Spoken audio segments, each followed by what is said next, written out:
J'avais 7 ans lorsque des hommes sont arrivés dans mon village. Ils ont fait de moi un esclave sur le marché au Caire. J'ai alors gagné l'Europe. Je suis d'abord passé par l'Italie, aux ordres d'un négociant.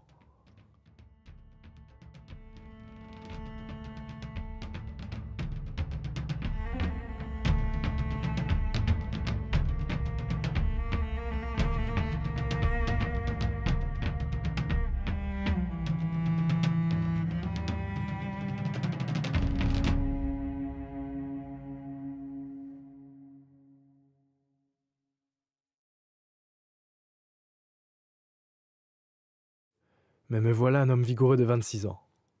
J'étais arrivé à Paris en 1838, esclave pour un prince russe, mais je me suis affranchi. J'ai vite compris que mon physique pouvait intéresser les Parisiens. J'en ai profité pour me faire de l'argent et j'ai accepté que l'on moule mon visage.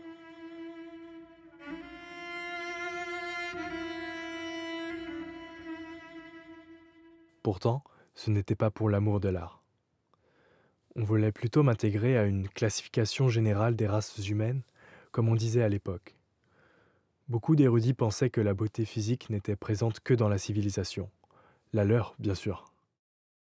Ils étaient troublés en me voyant. Ils me trouvaient beau, alors que j'étais à leurs yeux un barbare. Évidemment, par la suite, on aperçut toute cette affaire comme un témoignage du mépris des Occidentaux pour le reste du monde. Des Blancs qui voulaient étudier les autres peuples comme des animaux empaillés, tout en les plaçant au niveau le plus bas de la hiérarchie des êtres humains. Mais à l'époque, la méthode avait largement été popularisée par le phrénologiste Dumoutier et le navigateur Dumont d'Urville. Mon moulage a justement été fait par Dumoutier et il a beaucoup plu. D'autres petits moulages de la surface de mon visage ont été reproduits en assez grande quantité et vendus jusqu'en Amérique à des artistes afin qu'ils m'étudient. Les modèles noirs étaient encore très rares à l'époque.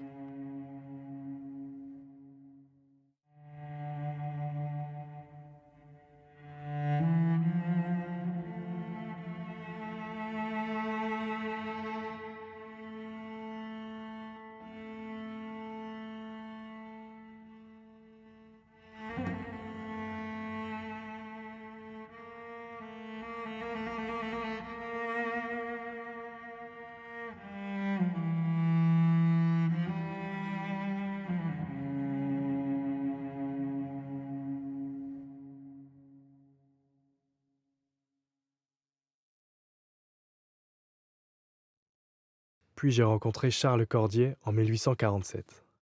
Et je crois bien avoir changé sa vision de la beauté humaine. En effet, c'est à la suite de notre rencontre qu'il s'est passionné pour la découverte des types physiques du monde entier.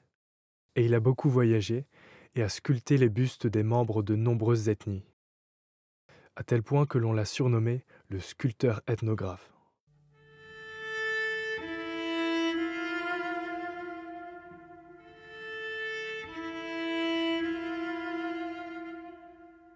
Mais mon buste à moi est particulier. Il l'a offert au regard du public du salon à Paris, composé des représentants de la classe dominante. C'était en 1848, l'année même de l'abolition de l'esclavage. Cela a sans doute ébranlé les esprits de l'époque. Cordier affirmait ici une opinion politique en faveur de la liberté de tous. Il avait conscience de vivre un moment important de l'histoire. Mais ce n'est pas tout. La nouveauté résidait aussi dans le fait qu'il proposait le portrait naturaliste d'un Africain comme œuvre d'art, dans une conception qui mêlait romantisme et anthropologie.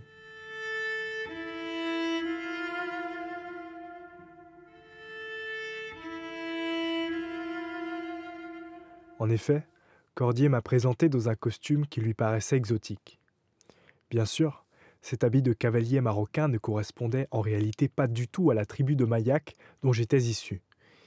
Il a aussi changé mon nom pour Saïd Abdallah, qui devait lui paraître plus vendeur. Mais il a fait de moi un héros mythique, intouchable. C'était du jamais vu. Représenter un noir comme on représenterait un grec. Une beauté noire qui n'avait rien à envier aux bourgeois français qui venaient l'observer. Finalement, malgré un contexte politique mouvementé, Mon buste semble avoir plu aussi. Plusieurs répliques ont été réalisées et éparpillées dans le monde, et notamment à l'Exposition internationale de Londres en 1851.